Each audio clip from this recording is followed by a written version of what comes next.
Hello, everybody. Welcome to the Fired Up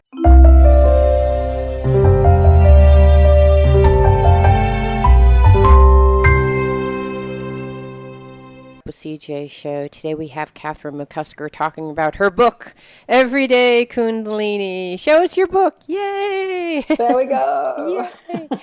And Kathryn is in the UK now, so I know it's like 9 o'clock in the evening, but she just said that she finished a yoga class, so she's full of good energy. So welcome. Thanks, CJ. So I wanted to talk about Kundalini, since it's a new idea for a lot of people. What is Kundalini? Kundalini is derived from the Sanskrit word, and it means coiled up or circular. And we're all born with Kundalini energy. It lies at the base of the spine.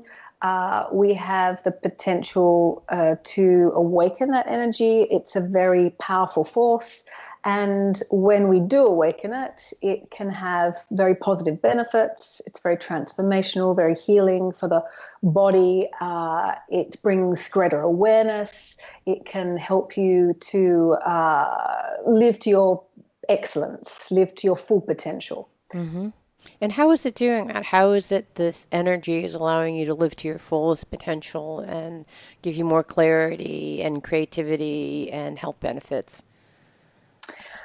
It's like a primal force that governs the body in a way that helps to shift blocks and clear the energy, the nadis, the energy channels, and the chakras, the energy centers in the body. So it has the power to release those blocks that you might be carrying emotionally, mentally, physically, and open you up to new possibilities, new potential, and recognize your own power, recognize your own creative juices, so to speak, your own, to bring you back into yourself. So it's like pure alchemy. It's really kind of working from the inside out and creating a deeper intuitive awareness and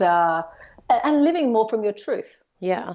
So I just, because you mentioned a bunch of words that people are not familiar with, so I'm going to see if I can add a couple of ideas in here and hopefully confuse, and then we'll confuse people even more. I'm just joking. So I think some people are familiar with yoga and that there's chakras. So we actually have these nadis where there's the Pingala and Ida and Pingala and a Sushumna, which are these three channels. Is that right? You've done your research. Yes, they run from the bottom of your tailbone, so to speak, around that area, and they run all the way up to your head.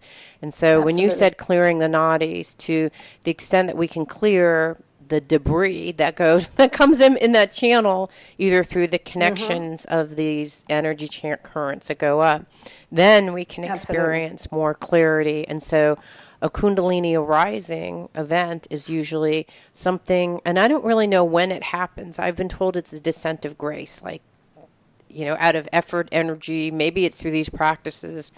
Your Kundalini, the coil that wraps at your spine, awakens, and kind of the energy moves upward, I guess. I'm not sure what's happening technically. Yeah, I mean, look, people have different experiences of Kundalini awakening. I was blessed to have a Kundalini awakening, although I didn't realize at the time, but I now realize it was when I first was introduced to Kundalini. And I think it was just because I was ready and, I was open to it and it was the right time in my life. But some people can practice Kundalini Yoga, or they can practice other modalities, other practices, and may never awaken Kundalini. So the Kundalini Yoga that I teach and that I talk about in my book is Kundalini Yoga is taught by Yogi Bhajan, and this yoga practice directly channels that Kundalini energy. So in a sense, it's a much more concentrated approach to working with that energy. Yeah, so tell me, focused approach. Yoga Bhajan. So some people, sorry. Oh, go ahead. Well, tell me a little bit about Yogi Bhajan. So that's your lineage. Some people, That's your lineage? yes. So he was a Sikh, and he brought Kundalini Yoga to the West, to California, first to Canada actually, and then to California in the late 60s. Mm-hmm. And he started teaching at universities and just at public spaces, and he foresaw that these teachings would be very beneficial to people of this time, mm-hmm. because he spoke a lot about this technology explosion, mm-hmm. and this information overload. And he was a little bit of a maverick as well as a visionary. He decided to bring these teachings, of which there are thousands of kriyas, sets, and thousands of meditations from India, because they were kept secret. So, he took it upon himself to open up these teachings.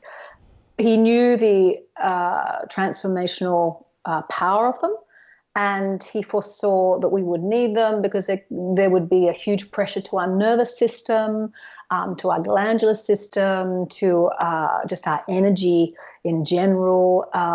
He also predicted that a lot of people would start suffering more from depression and anxiety because of this accelerated time that we're living in, with all this information, all of this technology. And so you have to find a way to kind of combat that, to find a way back to balance. Okay, so he predicted that we'd be in the place that we are right now. And was he, and here's the thing, because I don't know a lot of different paths. I work with a Kundalini teacher who gives Shaktiputs. So he takes the energy and works with your energy and gives and provides like the extra juice that you need. And, whether it happens or not, like you said, whether your Kundalini awakens or not is completely dependent on the person. And as I heard it all kind of from my teacher, he was saying that it really depends on the person. Some people have it vividly expressed, and some people have an expression, but the intensity of expression can be very, very different. So was Yoga Bhajan, is that right? Yogi Bhajan. Was he a transmission teacher, or was he just teaching about the? And I don't know enough about Kriya Yoga. I've always wanted to find out. Is what you're doing called Kriya Yoga? Is it the same? Okay, it's different. So like you said, there are many paths to the same thing. Yeah. Okay, yeah. So it's Kriyas are a part of the practice, though, and kriyas mean completed. Kriya itself, the word means completed action. So in Kundalini Yoga, there are thousands of kriyas, which are like sets, and they have a particular sequence, a particular timing, and each has a particular effect. Okay, got it. In the back of your book, you have a whole bunch of visual exercises that you can do. Are those considered kriyas, or? Some of them are considered kriyas, and some are considered meditations. Okay. And you're saying sets, like there's a set of poses that you do. Is that what you mean? So there's a set of poses. So, okay. All right. So those example, you might have a kriya for creativity, a kriya for every single chakra, a kriya for every single organ, every single gland, every single, every single kind of emotion. If you want to release anger, if you want to create happiness, there is literally a kriya for anything that you want to work on. Okay. So those are poses that you integrate together to actually use every day, that you actually integrate into your life. So there's Kriya Yoga, there's Transmission Yoga, and then you have Kundalini Yoga. So how's that different? I just don't know, because you mentioned earlier in your book that there are lots of different venues or paths. How would you describe your path, and how is it different than Kriya and Transmission Kundalini? So Kundalini Yoga combines asana, posture. Mm-hmm.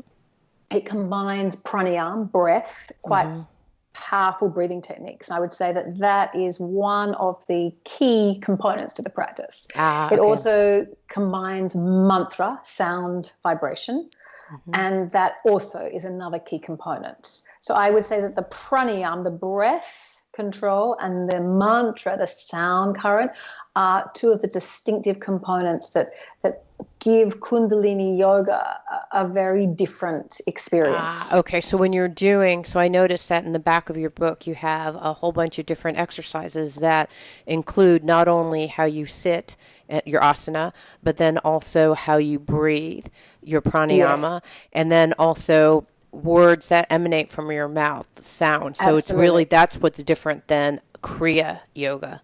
I'm still new to this, which is... No, you're doing great, TJ. Okay. Absolutely. They're good questions. I mean, there are mudras, hand positions as well. Yeah. So within a kriya, a set, for example, say it's a kriya to open the heart. Right. There might be movement, asana. Music's a big component. So not only mantra, but music. We play a lot of music. Mudras, hand positions, mental focus. A lot of the kriyas, the sets are done with the eyes closed, focus at the third eye between the eyebrows. So there's a mental focus. There's mudras, movement, asana, mantra, pranayam, and music. And I suppose that this is what those components all together make it a very interesting practice, because it's not just working on you physically, it's working on many known and unknown levels. Kundalini Yoga, it works not just on the physical body, but also the mental body. We work a lot on the mind and a lot on balancing the nervous system and the glandular system. And I suppose what makes them very accessible for this time is that you can have results quite quickly from it. Right. Okay. So tell me a little bit. You had said that your exposure and your first awakening experience, you talk about it in the book, but can you share with the audience how, what happened during your awakening experience? Yeah. Well, I mean, I just ended up going on this journey, this spiritual journey, yatra, with a whole group of people, and I'd never been on anything like that before. And I had been encouraged by my acupuncturist here in London, who could see that I was a little burnt out, stressed, and run down. And I hadn't been to a Kundalini Yoga class, even though he'd said to me for a year, "Why don't you come and try Kundalini Yoga?" He happened also to be a teacher trainer, so he was very experienced. He was one of Yogi Bhajan's first students. Oh, wow. I mean, he was there kind of in the 60s and had met him at that time. And so he'd been practicing for quite a long time. So he was very knowledgeable, and he obviously saw something in me that, they say that every teacher, can show you the door, but really you have to step through yourself.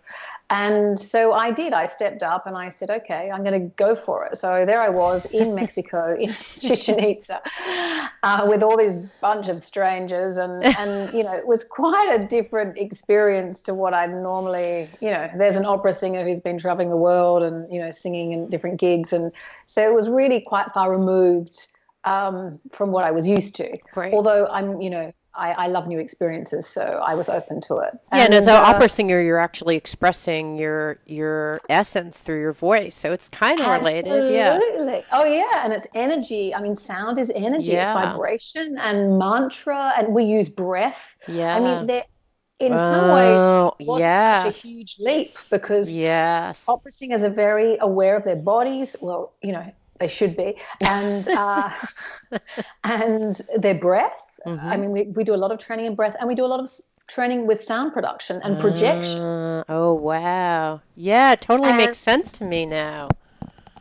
And I think he really thought that I would resonate with it. And so there I was in front of this amazing Mayan temple called Chichen Itza. And this is famous for the Kukulkan, the serpent rising. And oh, wow. I was sitting there doing a kriya, and this was my first experience of Kundalini, don't forget, and just something transformed within me. I think that the combination of the breath and the sound, we were chanting a mantra, and our arms were up in the air, and something something shifted within me, and I just felt, it's hard to articulate it in words, but I felt this incredible peace and this incredible sense of knowingness, I suppose, that almost like a rebirthing experience. Like somehow cool. I had, I don't know, just shifted off layers of stuff that had created some blocks within me. And all of a sudden I felt like this conduit for a very peaceful, very calm energy. I mean, I'd like to think that, you know, dying is something like this. and it was just very beautiful. It was very touching. I was deeply touched. And people said to me afterwards that I looked very different in my energy, my eyes especially, but they said I looked like 10 years younger. Wow. So it wasn't kind of an explosive feeling. It was more of just like a really calm inner stillness. Yeah. Wow. There Beautiful. was definitely a sense of energy, but very subtle. There was definitely a sense of energy and a sense of flow and a sense of freedom, I would say. I felt really at peace, but also liberated. Wow. Beautiful. It was like if someone said, if this was your last breath, I would be very happy about that. And then how long did that experience stay with you? Was it a long lasting experience, or was it just piqued your curiosity and it gave you a set point to return back to?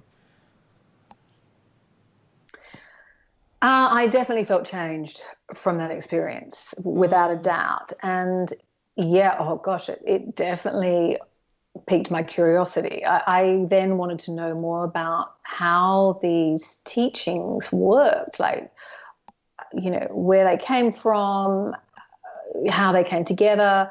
And yeah, I just wanted to discover more about the science behind it and how that impacted the mind and the body.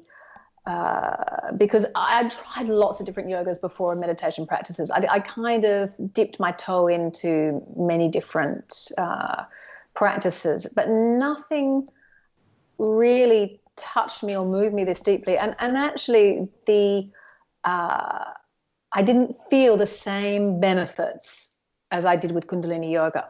I loved the way it was working, not just on my physical body, but also on my mind.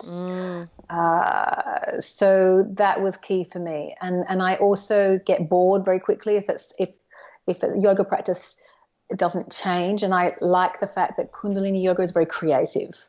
So you can be doing, you can be moving your hands, chanting a mantra, doing a powerful breath, and doing a mudra all at once. And I liked that. That makes sense.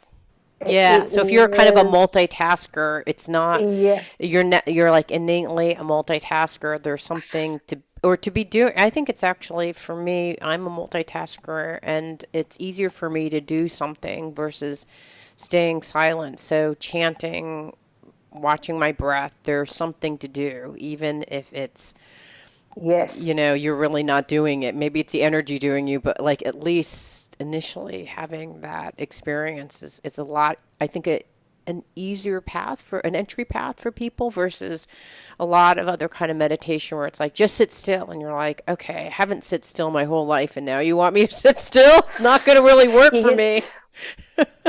Yeah, I totally resonate with that. I mean, I've got a very busy mind, a very active mind, and I certainly had a more active mind when I first came to Kundalini. And I think that I was looking something that worked as much on the mind as it did on the body. And I really felt those effects quite quickly.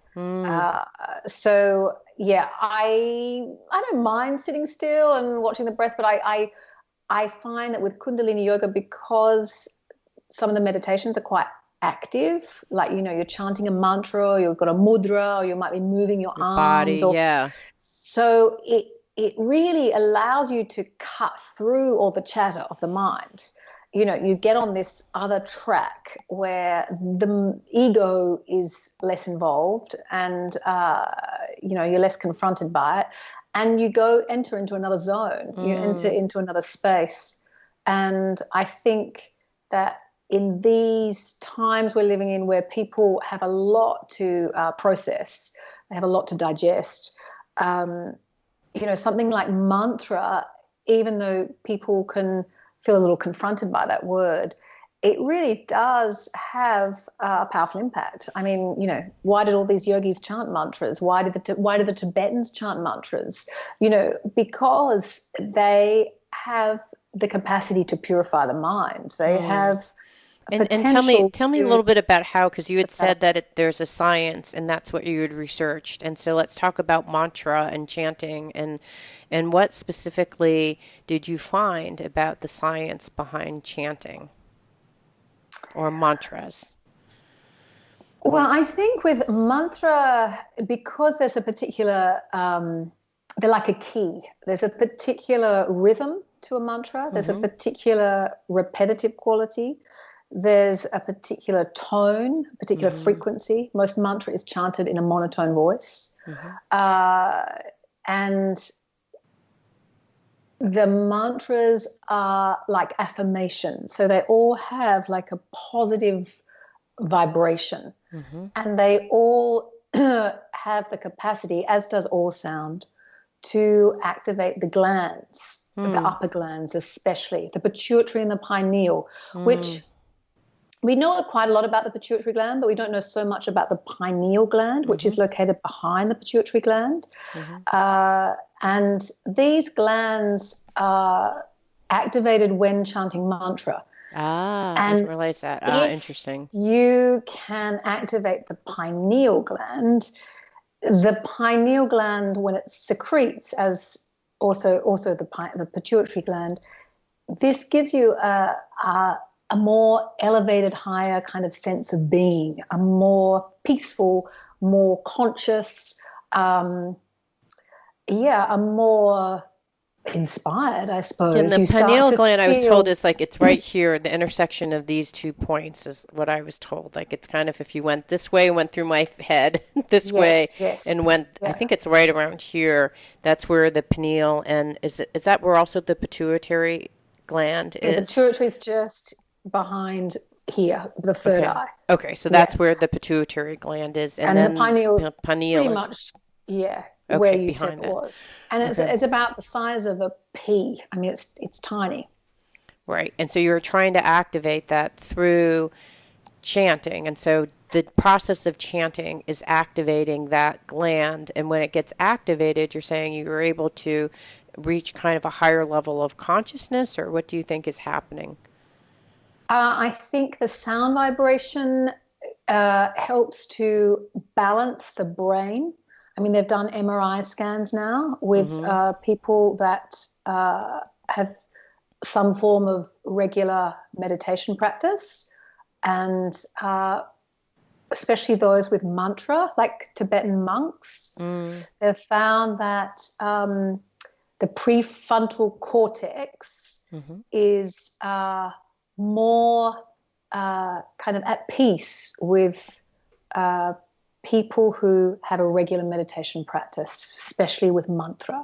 Oh, interesting. So, yeah, it's fascinating. Yeah. So that part of the brain is more in harmony and it's less stressed out. Interesting. So when you're talking about how one of the things you said earlier is how it worked with your mind. So it's the sound working with your mind and helping that process of calming and de-stressing the mind.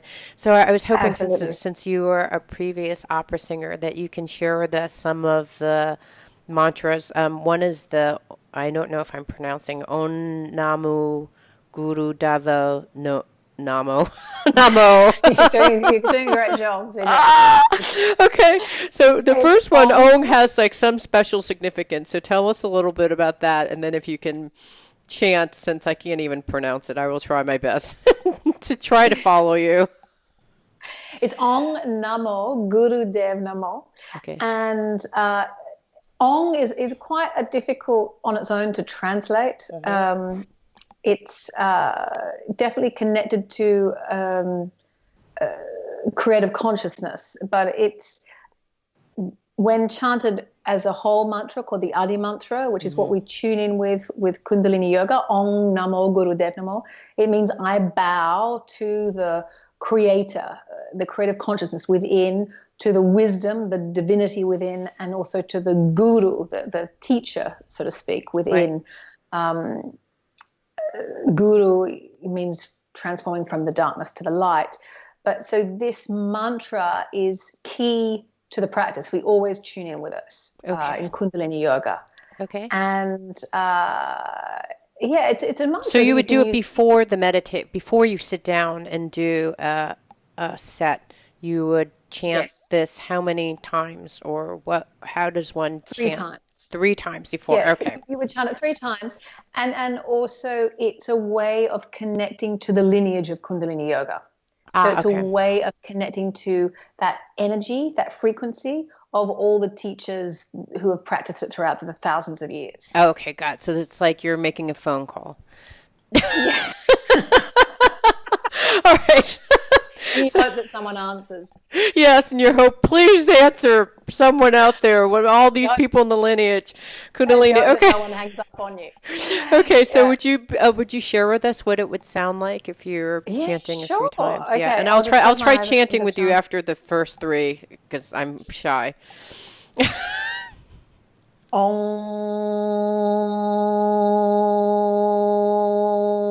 Namo Gurudev Namo.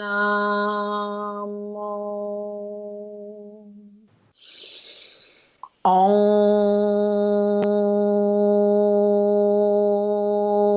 Namo Gurudev Namo. Om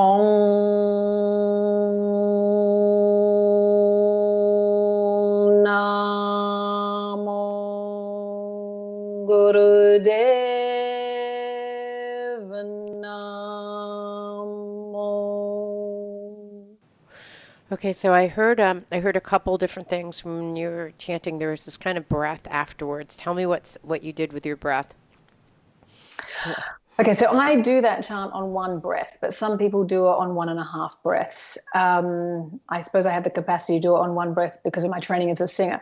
So I take 1 deep breath and then I chant the whole thing. So you're exhaling out throughout that whole time. So, okay. Absolutely. Okay, you're not breathing throughout, you're breathing. So let me make sure I understand. Yeah. I'm breathing out and then again, Om Nama Guru Dev Namo. So I think that's like I'm exhaling out the whole time. But if I am not an opera singer, don't freak out if I have to take a breath in between. Is that right? Am I still calling? And they're like, whatever, I'm hanging up the phone. Learn how to do it in 1 breath. Goodbye. I mean, you need to breathe, otherwise you're not going to get through it. Okay. I took 3 breaths then. 1 for the first one, 1 for the second, 1 for the third. Okay, can I try with you? So it's of course. So you're breathing in. You inhale deep. Okay. And then you start. So it's Om Namo Gurudev Namo. And depending on your breath control, yes, you should be able to get through that. But if not, then you practice more pranayama. And if you can't do it in 1, then you snatch a half breath halfway through the mantra. So you would go Om Namo Gurudev Namo. Okay, let's try it one more time. Okay, I want to make sure I master this before I hang up the phone with these people. In French, you want to master it. Okay. Okay. Breathe deep. Om Namo Gurudev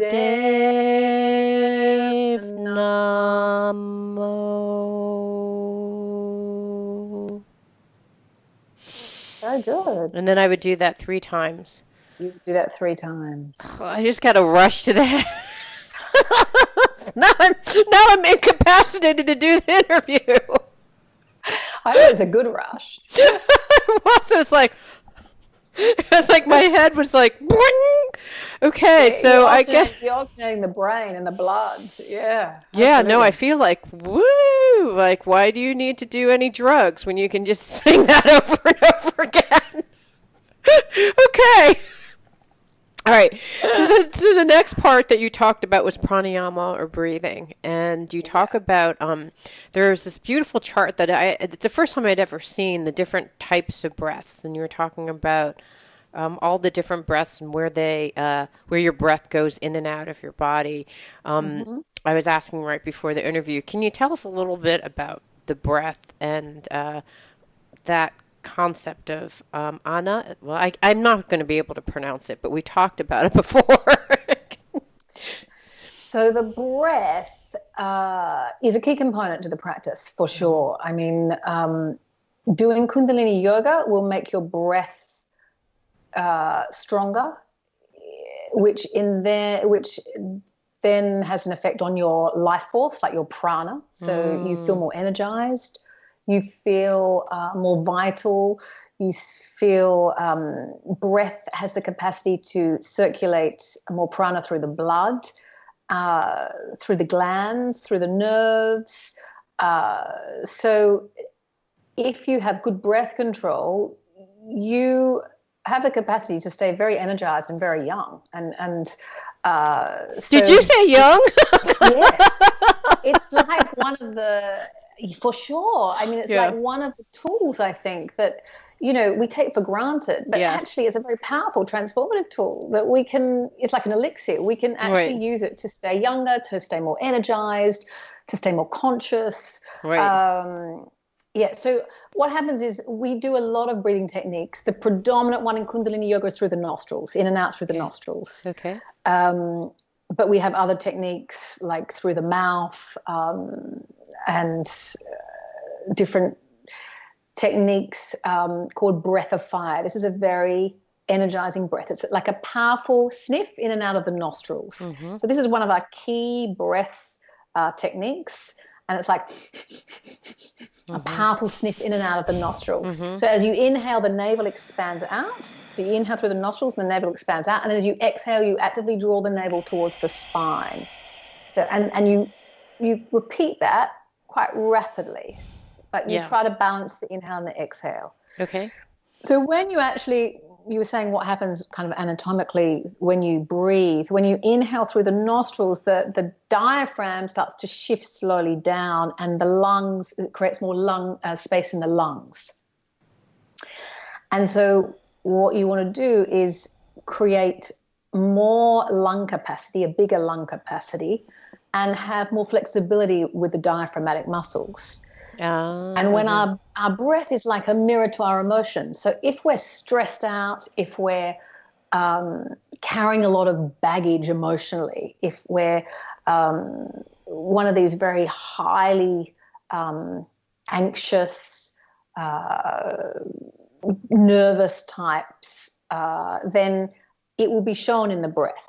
I mean, it's really interesting. I work with so many different people from all different areas, and those people that have really high stressful jobs, a lot of responsibility, and a lot of them who are stressed out, you can just look at their breath and see that they breathe clavicularly, so they breathe very shallow. But once you start to give them an idea of what it means to breathe at a deeper level, I mean, that in itself can just help someone de-stress and make them feel more at peace and more calm and more balanced. And I mean, breath has a huge impact on the nervous system as well. The nerves respond well to deep breathing. All right, so I want to ask a little bit about the breathing. So you had this wonderful chart in your book where the breath comes in this way, like it comes in this way, and then it comes from the top of our head.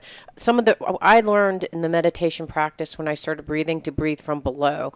But interestingly, the Kundalini yoga stuff has you breathing. So you're breathing air in this way, opening this way, opening your tummy area, and then going all the way down to your sacral area. So it's kind of like, if I was breathing, it's kind of like you're going like this from above down, where some of the other, you know how they do belly breathing in yoga, where you open from below and then up to your diaphragm and then up to your chest. This seems to be the opposite of that.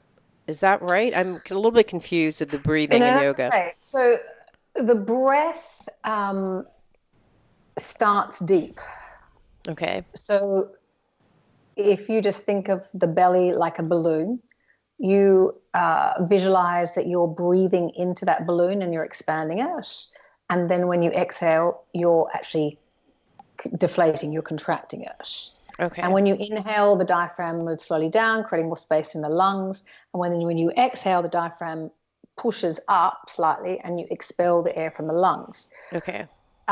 When you're actively involved in a kriya, a set, and you're doing powerful breathing techniques, if you have good control of your breath, you start to awaken these vayas, they're called, like airs of the body that govern different parts of the body. There's some that govern the sacral area, some that govern the throat, the heart. I mean, really around where the chakras are. And so when you start to create more of awareness and sensitivity of where these airs are, you can recognize where perhaps you're out of your flow, so to speak. Like you might have an imbalance of these airs. You might have too much prana, and you haven't worked enough on apana, which is like the eliminative air. So you need to have prana and apana in balance within the body. And breath is a key component to working with those airs, to create more awareness, to create more of a harmony of those airs within the body and where they're governed. And if they're out of balance, you can then develop some kind of, illness potentially. And so it just gives you much more of a sensitivity and awareness about those vayas, those airs. Okay, because the reason why I ask is because I wasn't doing any Kundalini yoga. I was in a meditation class, and I think the person was doing bandhas and all these different things, but I didn't know that they were bandhas or it was I didn't know what was happening. I was just following the instructions, and he was working on the pineal gland, but he didn't explain like, I'm going to awaken your Kundalini. It was just like, just breathe this way. I'm like, all right, he said to breathe this way. I'll just breathe this way. And so you were very trusting. I am a trusting, almost to ignorance. So then so when I've been working with this teacher to kind of refine this, because it was just, for me, it wasn't, your Machu Picchu event was beautiful, right? For me, it was more it was not as beautiful. Let me put it that way. And then what's happened is sometimes I have a breathing, like I'm not trying to do anything. My breath goes, I'm afraid, but if I do the breath of fire, it just happens naturally where I'm breathing the breath of fire when one of these experiences. I'm not trying to do it. And if I try to do it on air, I'll probably go into one, and no one wants to see that. We won't see you again. Right. No, you'll see me again, and it just stops. So I have the breath of fire thing, and it happens super rapidly. Like, it's like I'm afraid to do it, but it's kind of, I'll try. It's like, yeah, give me okay. Yeah, it's like that fast. You've got a good, and then like my stomach is just kind of like, it's like my stomach's like, my diaphragm is going in and out. And then sometimes it's like so much that I have to go, because I can't, like, it's like, I feel like my head's going to implode if I don't breathe that way. Almost like you're hyperventilating? Yeah, like it's like a, because I can't, it's like there's so much energy that I can't even take, it's like I'm surrendering into the energy, and I'm not trying to do anything. It's just what arrives. And I don't know it's scary though, because you're not trying to do anything. It's just like this energy is taking over and doing these weird things. So, Yeah. but going back to what you Unless said, it could be that made you balancing. feel, unless that made you feel kind of dizzy, sick. I mean, Oh no, that's it your doesn't make me energy. feel So sick. Yeah, so yeah, that's my I mean, just sickening energy. It's not. go with it.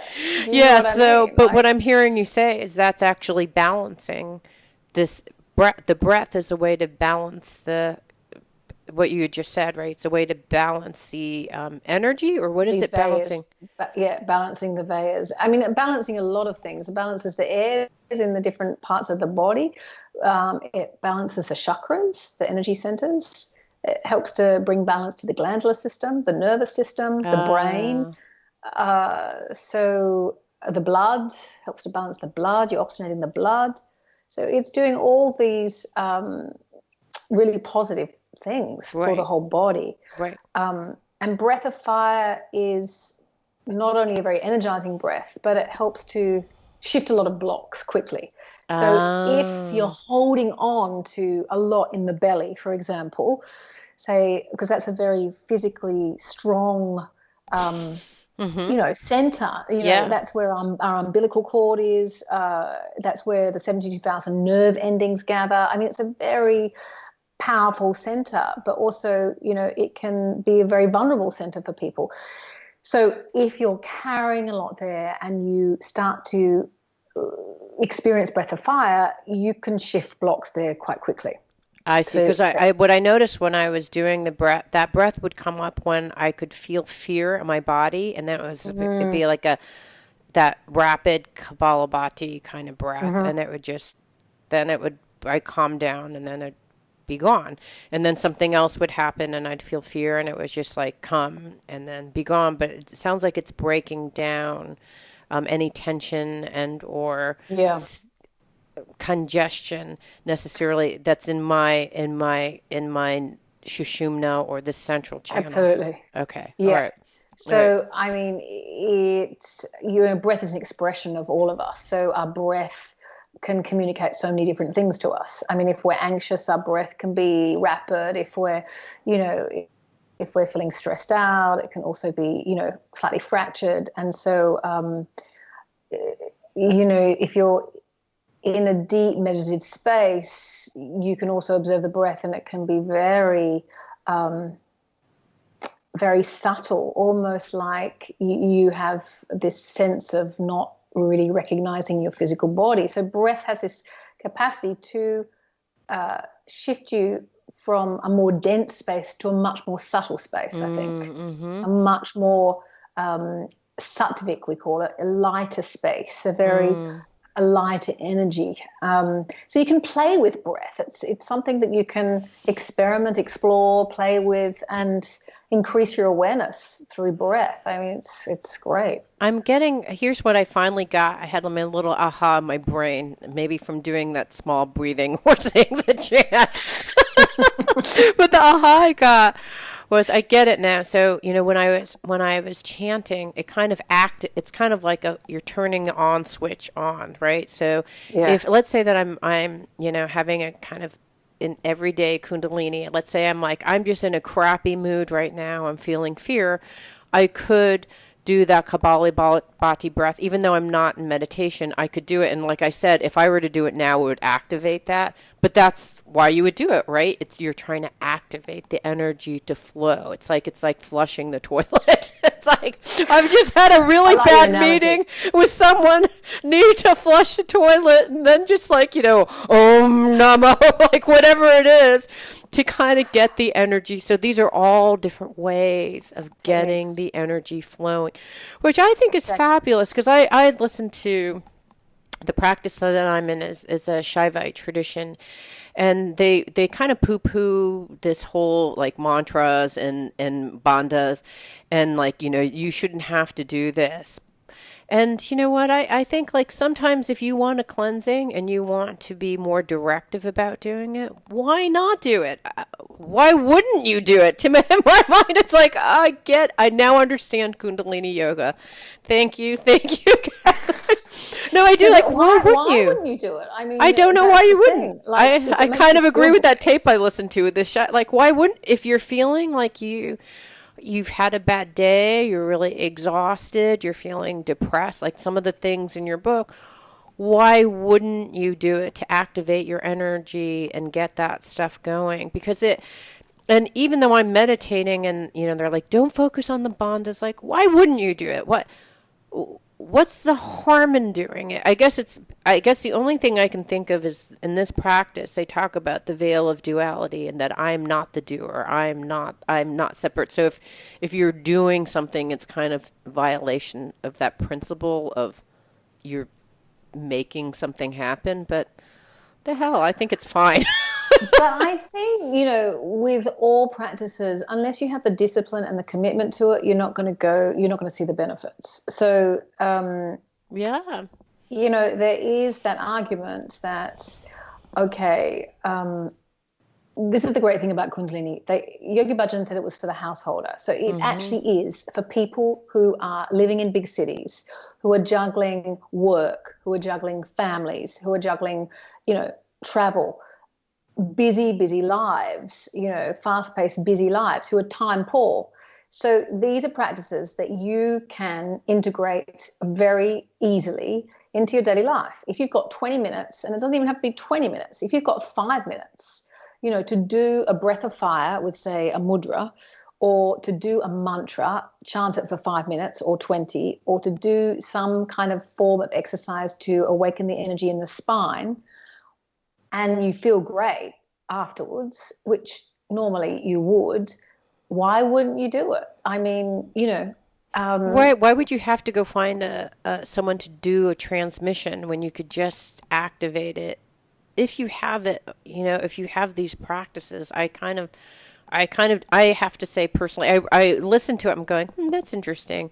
But I am in now a disagreement with the whole thing, because why wouldn't you do it? Yes, you are the doer. Maybe you need to initiate it, but then at the same time, once you initiate it, something happens. So what's absolutely? And Yogi Bhajan was very clear on that. He said, I haven't come to create disciples. He wanted people to take the responsibility for their lives and to initiate themselves. The teacher shows you the door, but you initiate yourself and you take the responsibility of getting up, doing your practice, being disciplined, being committed, because you recognize the benefits. And for sure, you do. Once you start to get in a rhythm and you get out of that rhythm, you'll start to feel shitty again. You'll start to feel out of balance again. Yeah, so why not do one of these practices? You're on the... Okay, so we have 2 minutes, but I was wondering, since I'm trying to do an easy one, there's one for anger. Can you show us what, like, you're angry, you're pissed off, you just had a meeting with your boss, you're a little bit ticked off. Can you show me what you may do with that in the next 2 minutes? Okay, so this uses a mantra, and the mantra is Har, H-A-R, and you chant that mantra from the navel. And Har is a very strong mantra that cuts through the negative mind. It's a very creative mantra, so it generates a lot of creative energy, but it also cuts through a lot of negativity. And so you bring your hands into fists with the thumbs inside, and it's as if you're kind of like pulling away the chains. So you go Har, Har, Har, Har. Har, har, har, har. Okay, so depending on how angry you feel or how frustrated or uptight you feel, you really express that through that sound current. So you make it stronger and stronger, and you move those fists apart, and you open the chest, open the lungs, and it's like you're liberating yourself, you're freeing yourself, you're releasing that anger, that frustration, that anxiety, or whatever it is. I love it. Do you have a couple more minutes to do a special meditation for the YouTube folks? I'd love to, if you have like 5 minutes later, to do one for YouTube folks. Would you be willing to do that? Sure. Okay. Yeah. So so for folks who are interested in just getting one other everyday tip that you can do, I wanted to do one on a fresh start meditation, which is something that you talk about doing prior to a meditation to just kind of clear everything out. So we're going to be doing that on YouTube. You can find us on Fired Up with CJ, and you can see, and this is all being recorded, so if you wanted to see that even though you heard the har, it's H-A-R, har, H-A-R. har, we will show you, you will be able to go into the Fired Up with CJ page and see that. And Kathryn, tell us about your website, and can you hold up your beautiful book again? Yeah, sure. So we've been talking to Kathryn McCusker about her book, Everyday Kundalini. And how do folks reach you? My website is Kathryn McCusker, Kundalini.com.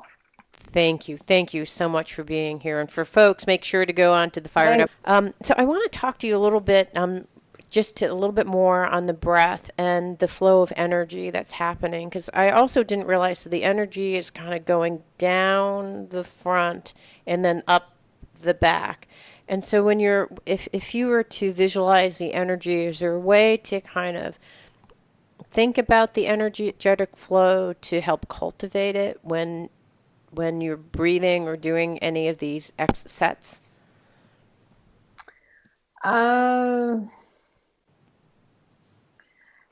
You can definitely have an awareness of the energy, and the bandhas will definitely help to increase the potency of the energy and balance those vayas, which I spoke about, those airs within the different parts of the body.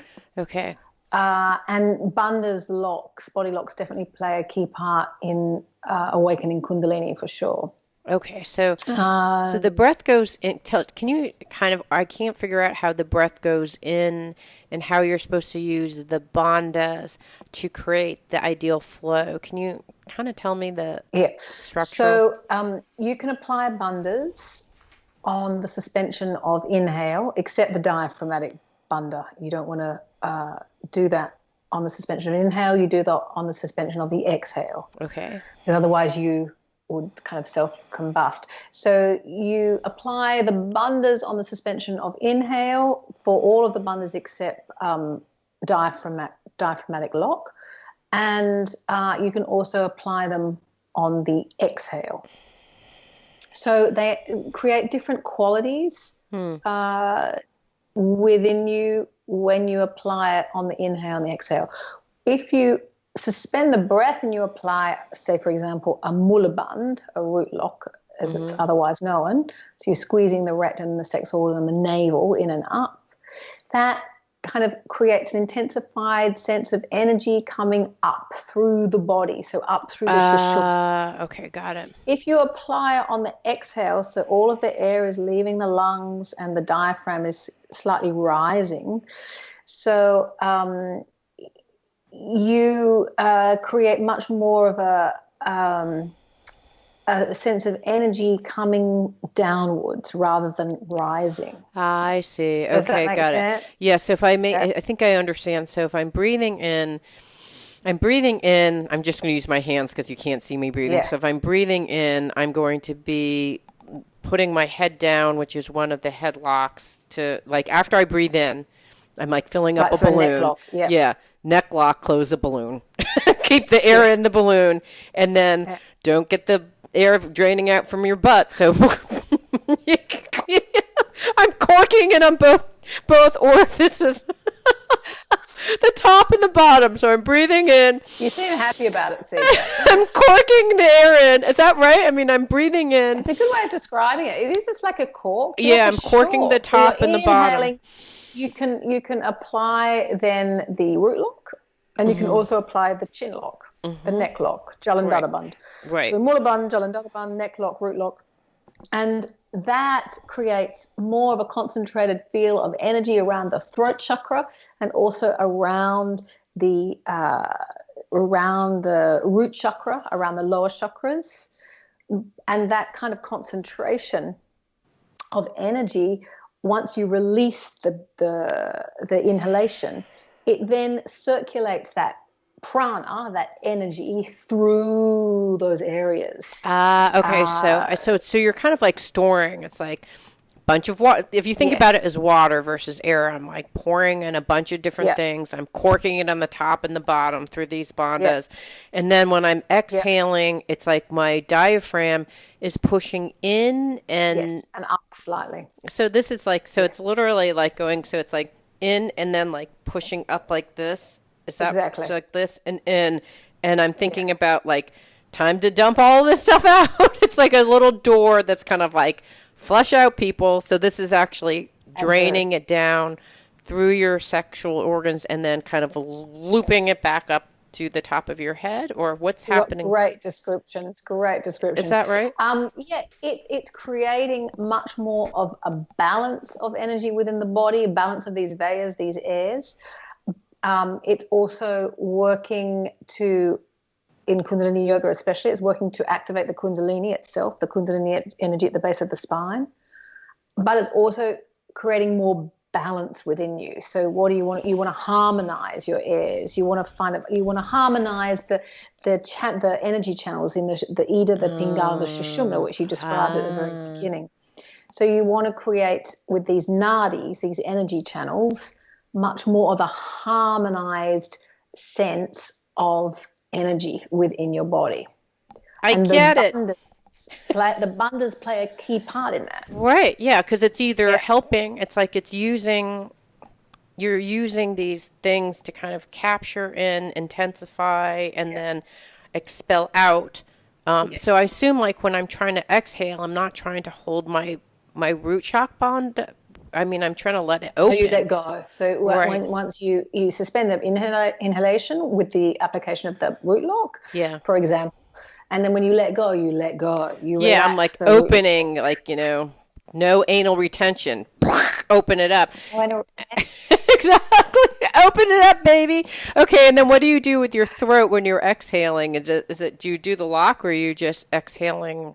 What do you do with your bond? The neck is quite good to apply throughout the whole practice. I kind of like to apply a root lock, especially a neck lock, I should say. When you're chanting, it's good to have a slight neck lock. The chin comes in a couple of centimeters towards the collarbone. Okay. So can you turn to the side so we can see what you look like? Yeah, it creates this kind of... Okay. Oh, it's like the thing you don't want in pictures because it gives you the double chin look. It's like the thing that you're trying to avoid during pictures. So not flattering. But it will help also to give you much more of a command over the throat chakra too. That kind of concentrated focus of a neck lock around that area will give you a more focused awareness of the throat chakra. Okay. All right. So, and that makes sense because I've actually had energy tension right here. So I think it may be having to do something with how this stuff is balanced. So I'm going to try these things. All right. Fresh start meditation. Can you show us what that is? Okay. You've chosen quite a challenging meditation to actually teach. No, it's fine. So you close off your right nostril with your right thumb. Okay. And your left hand's just relaxed on your knee, and Gyan Mudra if you like. And this meditation for a fresh start uses a mantra. So the mantra is key, but you're going to be mentally chanting it. Okay. So the mantra is Wa He Guru. Wa He Guru. So with Wa He Guru, there are like 4 syllables. Wa He Guru. Okay. What you want to be doing is that you want to inhale very long and deep, and you're going to be chanting mentally to yourself that mantra, Wa He Guru, 16 times. And what am I doing with my breath when I'm breathing in? 16 times while I'm holding the breath? 16 times on one breath. Okay. So you've got to do it quite quick because, there's another component to this meditation. Okay. You're also then stimulating the navel. So the navel, think of the navel as articulating the syllables. So you're mentally chanting 16 rounds, 16 repetitions of Wa He Guru.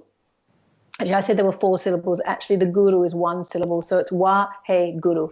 So it's 16 repetitions of Wa He Guru. And at the same time as you're chanting it mentally to yourself, you pulse the navel inwards on the Wa and the He and the Guru.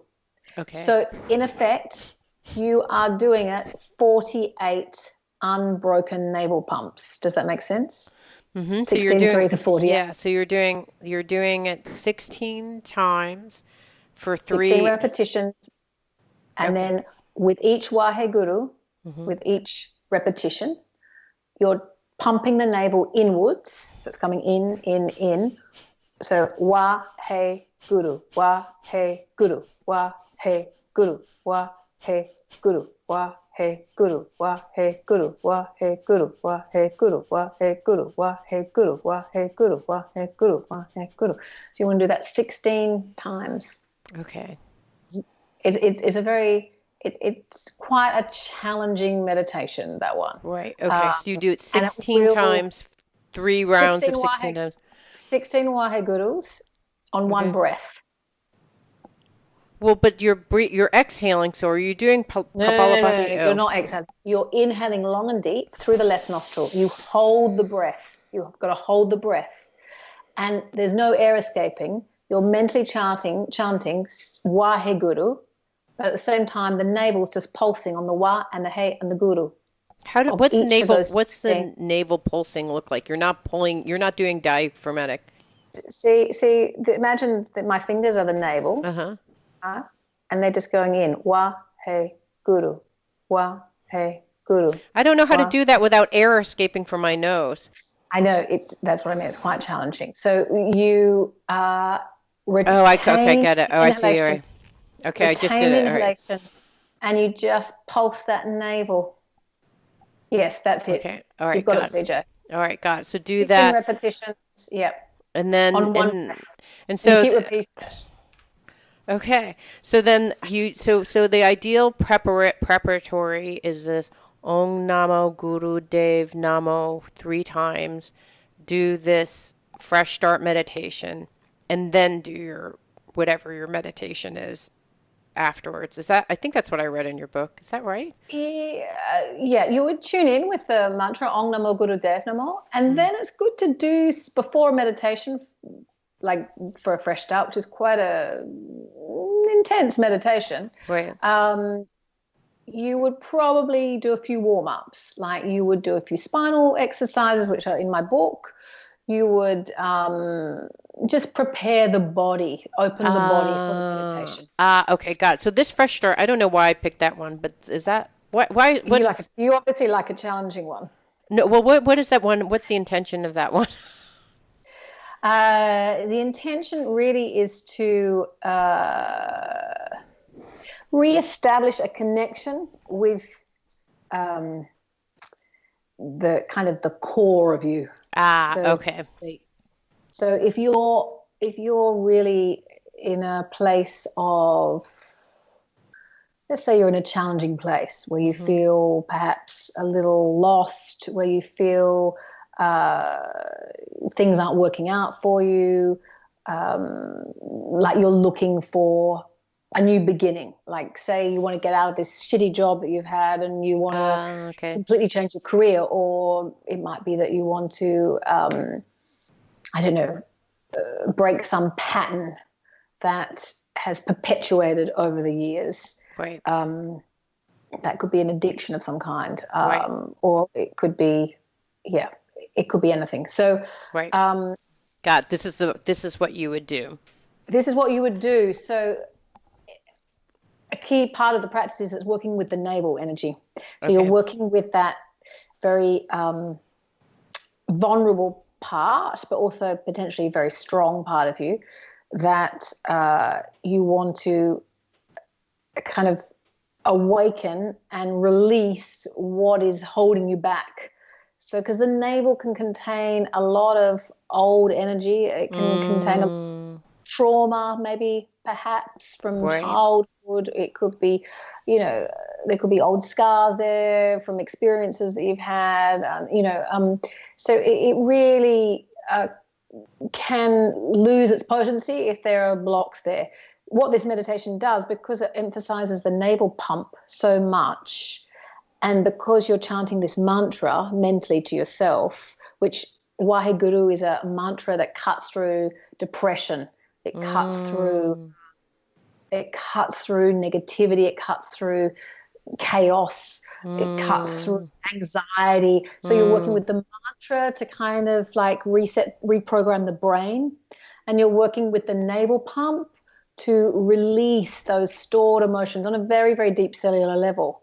And it could be even back to the womb, actually, when you were you were conceived. So that's why it's such a powerful meditation. It gives yourself this new start. I mean, they gave that meditation to us when we first did teacher training all these years ago.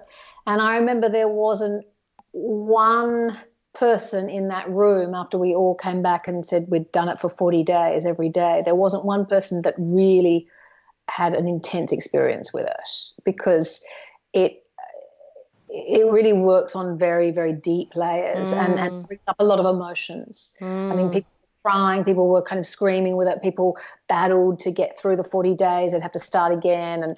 And you know, they really felt that it kind of, it squeezes you from the inside out, and you don't even know sometimes why it's having that effect. And it could be something that you didn't even know was there, stored on a very deep cellular level. It could be some traumatic experience, or I mean, you know, whatever it was. If it's held there, then this navel pump, especially if you're going to do it every day for 40 days, will definitely help to release it. It's like a spiritual detox, right? If you need a spiritual detox, it seems like a perfect thing to do, right? We all need to detox our diet, our bodies, our spirit. Why not? Yeah, I think it's a spirit, a physical, a mental. I think it's a detox in many ways. Yeah. And I think that Kundalini works on very known and unknown levels, and sometimes, you know, you're not even aware of how it's working, and you don't really need to. If it's working, it's working. But, you know, I believe also Kundalini does work in a way to release karma as well, cause and effect. Yeah. You know, it helps to, you know, helps you to reset your life. Yeah. If you're open to that. Yeah, you know, reset the default settings. Might as well reset yourself to Exactly. default settings. Thank you so much for teaching. I'm looking TJ. forward to try it. That was really, really fun. Thank you. Yeah, so you were much. great. Thank you. It was really good. I'm glad you tried a lot of it. The mantra, the breath, meditation. You really read a whole appetizer version of your book. So blessings. No, I think you should have a go. Like, I think you should. I think you'd respond. You obviously got your own practice going. Yeah, give it a go. I'm going to try it. I think it's going to be fun. Thank you so much. I appreciate Thank you it. so much. Okay, Thank you so take much, care. CJ. All right, bye-bye.